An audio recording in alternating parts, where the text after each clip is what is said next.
நல்லா விடிஞ்சிருச்சு போல. கோழி கத்துது, நம்ம மட்டும் தூங்கியாச்சு. இன்னைக்கு எவ்வளோ வேலை இருக்கு. வருஷப்பிறப்பு அதுவும் இந்த மாதிரி தூங்கிட்டுமே. சீக்கிரம் போய் வாசல் தெளிச்சு கோலம் போடணும். இவர் எழுந்துறதுக்காட்டியும் போட்டாதான், இல்லைன்னா நீ இவ்வளோ நேரம் தூங்குன நீ என்ன பேசுவாரு.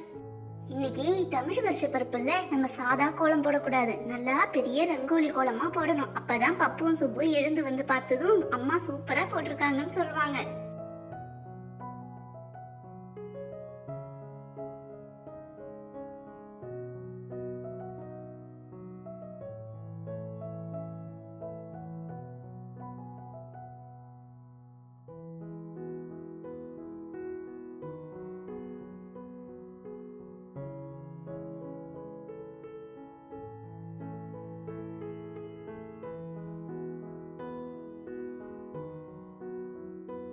வீட்டு வாசல்ல எப்பயுமே கோலம் போட்டு கலர் பண்ணாலே அது ஒரு தனி அழகுதான். சரி, நம்ம போய் பப்புவும் சுப்புவையும் எழுப்போம். அவரும் இன்னும் எழுந்திருக்கல, அவரையும் எழுப்பி ஆகணும் ஃபர்ஸ்ட். ஏங்க எழுந்துருங்க. நீங்க என்ன பப்பு சுப்புக்கு மேல நீங்க தூங்கிட்டே இருக்கீங்க? மணி 6 ஆயிடுச்சு. இன்னைக்கு வருஷ பிறப்பாச்சே, சீக்கிரம் எழுந்திருப்போம்னு இல்லாம நீங்களும் தூங்கிட்டே இருக்கீங்க. எழுந்துருங்க. இதோ எழுந்துடுற ராதா. ராதா, நீ எழுந்ததுமே என்னையும் எழுப்ப வேண்டியதானே? நான் மட்டும் அசந்து தூங்கிட்டேன். நேத்து வயல்ல நிறைய வேலை இருந்துச்சு ராதா, அதனாலதான். என்ன பசங்களும் இன்னும் எழுந்திருக்கலையா? ஏய் பப்பு சுப்பு, எழுந்துருங்க. இன்னைக்கு தமிழ் வருஷ பிறப்பாச்சே, நீங்க சீக்கிரம் குளிச்சுட்டு புது ட்ரெஸ் போட்டு வாங்க, படைக்கலாம் நம்ம. பப்பு சுப்பு எழுந்துருங்க, எஞ்சி குளிச்சுட்டு வாங்கப்பா. எழுந்துருங்க. யார் ஃபர்ஸ்ட் எழுந்திருக்கான்னு பாப்போம் இன்னைக்கு. இதோ எழுந்துடுறம்மா, இருங்க. அம்மா, நான் தான் ஃபர்ஸ்ட் எழுந்துட்டேன்.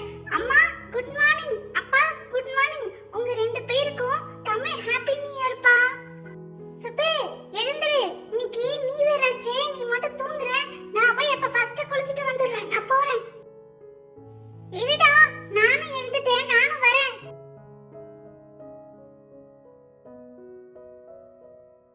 ராதா, மணி ஆகுது. நாங்க எல்லாருமே குளிச்சுட்டு ரெடி ஆயிட்டோம். இன்னும் நீ பூஜை அறைய ரெடி பண்ணவே இல்லையா? சமையல் வேலை முடிச்சியா இல்லையா? நீங்க சீக்கிரம் சமையல் வேலையை முடிங்கம்மா. நீங்க காலையிலே எங்களுக்கு சாப்பாடு எதுவுமே தரல. எல்லாம் ஒரேடியா சமைச்சு படைச்சு சாப்பிடலாம்னு சொல்லிட்டீங்க. ஆனா இன்னும் நேரம் ஆகுது, எங்களுக்கு பசிக்குதுமா. ஏய் அம்மா, ஒவ்வொரு வேலையை செஞ்சுட்டு தானடா இருக்காங்க. நீனும் வந்து ஹெல்ப் பண்ணு, சீக்கிரமா நம்ம படைக்க ஆரம்பிக்கலாம். பப்பு சுப்பு, நான் சமையல் வேலையெல்லாம் முடிச்சிட்டேன். இருங்க, பூஜை அறையை ரெடி பண்ணிட்டா நம்ம படைக்க வேண்டியதான். சரி, அப்புறம் சீக்கிரம் ரெடி பண்ணு ராதா. பசங்க எல்லாம் பசிக்குதுன்றாங்கல்ல, நம்ம படைச்சு முடிச்சிட்டு சாப்பிடலாம். இதோ ரெடி பண்ணிடுறேங்க.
சேனல் சார்பாக உங்க எல்லாருக்கும் தமிழ் இனிய புத்தாண்டு வாழ்த்துக்கள். இந்த வீடியோ பிடிச்சிருந்தா டைனி வில்லேஜ் சேனலுக்கு லைக், ஷேர், சப்ஸ்கிரைப் பண்ணுங்க.